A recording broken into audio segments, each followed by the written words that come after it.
Moments ago, Israel launched Operation Rising Lion, a targeted military operation to roll back the Iranian threat to Israel's very survival. This operation will continue for as many days as it takes to remove this threat. For decades, the tyrants of Tehran have brazenly, openly called for Israel's destruction. They've backed up their genocidal rhetoric with a program to develop nuclear weapons. In recent years, Iran has produced enough highly enriched uranium for 9 atom bombs. 9. In recent months, Iran has taken steps that it has never taken before, steps to weaponize this enriched uranium. And if not stopped, Iran could produce a nuclear weapon in a very short time. It could be a year, it could be within a few months, less than a year. This is a clear and present danger to Israel's very survival. 80 years ago, the Jewish people were the victims of a Holocaust perpetrated by the Nazi regime.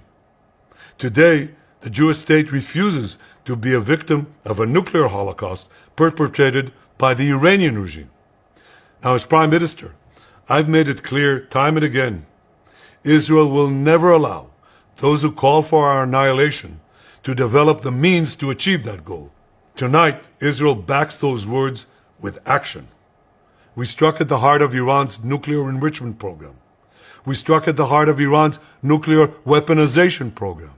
We targeted Iran's main enrichment facility in Natanz.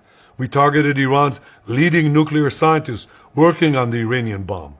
We also struck at the heart of Iran's ballistic missile program. Last year, Iran fired 300 ballistic missiles at Israel. Each of these missiles carries a ton of explosives and threatens the lives of hundreds of people.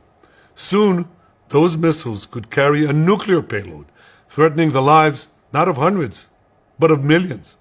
Iran is gearing up to produce 10,000 of those ballistic missiles within 3 years. Now just imagine 10,000 tons of TNT landing on a country the size of New Jersey. This is an intolerable threat. It too must be stopped. Iran is now working on what it calls the new plan to destroy Israel. You see, the old plan failed. Iran and its proxies tried to encircle Israel with a ring of fire and to attack us with the horrible attack of October 7th. But the people of Israel, the soldiers of Israel, rose like lions to defend our country. We crushed Hamas, we devastated Hezbollah, we hit Iranian proxies in Syria and Yemen. And when Iran directly attacked us twice last year, we struck back inside Iran itself.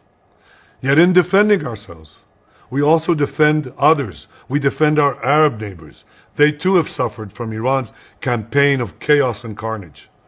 Our actions against Iran's proxy Hezbollah led to the establishment of a new government in Lebanon and the collapse of Assad's murderous regime in Syria. The peoples of those two countries now have a chance for a different future, a better future. So too do the brave people of Iran, and I have a message for them. Our fight is not with you.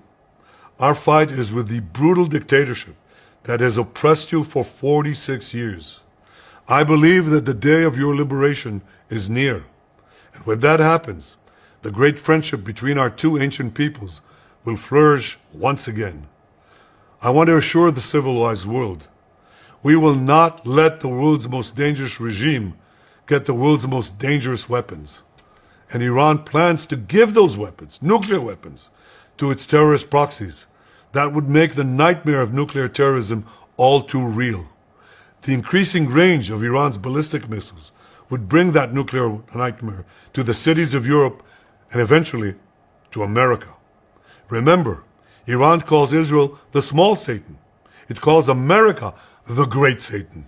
And this is why for decades, it's led millions in the chants of death to Israel and death to America. Today, Israel is responding to those genocidal calls with action and with a call of our own. Long live Israel and long live America. Our action will help make the world a much safer place. I want to thank President Trump for his leadership in confronting Iran's nuclear weapons program. He has made clear time and again that Iran cannot have a nuclear enrichment program. Today, it is clear that Iran is just buying for time. It refuses to agree to this basic requirement of peaceful nations. That is why we have no choice but to act, and act now. The hardest decision any leader has to make is to thwart a danger before it is fully materialized. Nearly a century ago, facing the Nazis, a generation of leaders failed to act in time. They were paralyzed by the horrors of World War I. They were determined to avoid war at all costs, and they got the worst war ever. They adopted a policy of appeasement. They closed their eyes and ears to all the warning signs. That failure to act resulted in World War II, the deadliest war in history. It claimed the lives of 60 million, including 6 million Jews, a third of my people. After that war, the Jewish people and the Jewish state vowed, never again. Well, never again is now. Today, Israel has shown that we have learned the lessons of history. When enemies vow to destroy you, believe them. When enemies build weapons of mass death, stop them. As the Bible teaches us, when someone comes to kill you, rise and act first. This is exactly what Israel has done today. We have risen like lions to defend ourselves. Over 3,000 years ago, Moses gave the people of Israel a message that has steeled their resolve ever since. Be strong and courageous, he said. Today, our strong and courageous soldiers and people stand together to defend ourselves against those who seek our destruction. And by defending ourselves, we defend many others, and we roll back a murderous tyranny. Generations from now, history will record that our generation stood its ground, acted in time, and secured our common future. May God bless Israel.